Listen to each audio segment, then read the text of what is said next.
Yeah. Bills, Jets. Jets by 6.5. Over-under is 36.5 because neither of these teams can score with a lick. Quarterback issues for both of them. So Sam Darnold's hurt. Josh McCown's starting for the Jets. With the Bills, so Derek Anderson's still in the concussion protocol. Josh Allen was limited in practice Wednesday or Thursday. From what I am reading, I'm not quoting anybody. As of Thursday night right now, 8:30 Eastern, I think Josh Allen starts. I don't know how much of a difference that makes. I mean, he's better than Peterman for sure. He won a big game at Minnesota and, won the game at home against the Titans.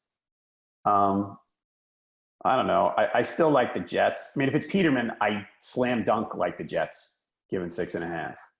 But I was saying to Ryan earlier in the week, the line was 7.5 at one point, and I kind of said, I was thinking about jumping on it early and taking the Bills and hoping that Allen played.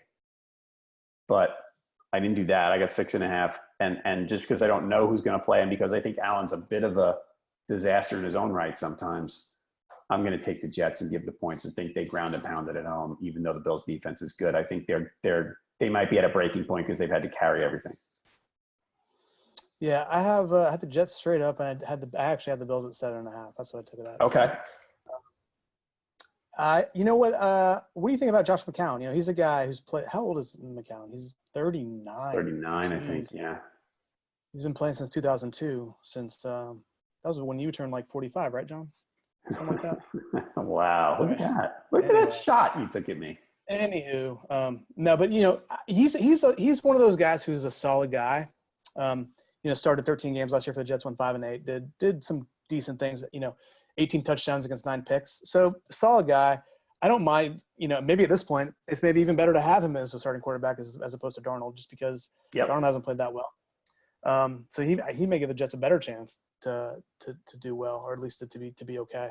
But tidbit about Josh McCown. Ready? The people at the Panthers said they in the offseason they'll do pick up basketball and play charity events, things like that. So people at the Panthers told me that Josh McCown is the best basketball playing football player that they've had here in the whole time they've been here. Oh, really? He's like, I'll send you videos later of Josh McCown doing windmill reverse dunks and stuff. It's crazy. There's something special about, like, he's never gonna go to the Hall of Fame. I mean, he's never gonna be a guy where like, oh, Josh McCown, remember that guy? That guy was awesome. Like, nobody's ever gonna say that. Like, looking at his stats right now, he's had one season where he's actually had a winning record. One season he's had a winning record. That 1 year with the Bears, where he was pretty solid, right? The Bears in 2013. And but the fact he's 39 years old and still playing as a backup and is still started 13 games last year and didn't do awful.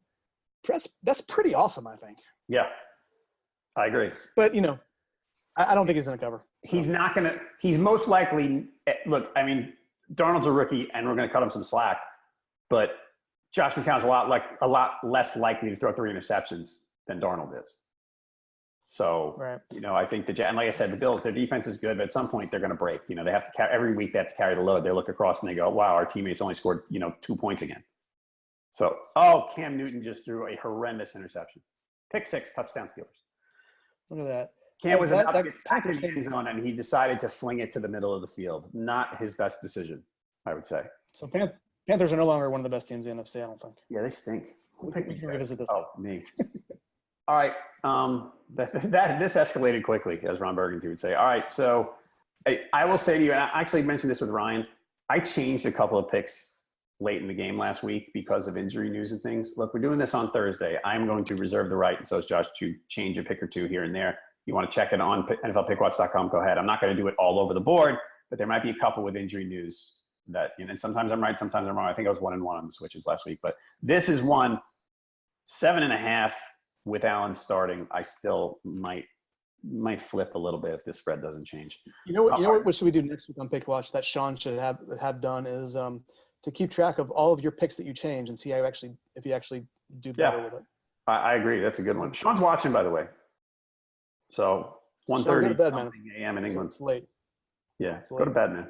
Really. I mean, Steelers, Panthers. I know it's a good game, but come on.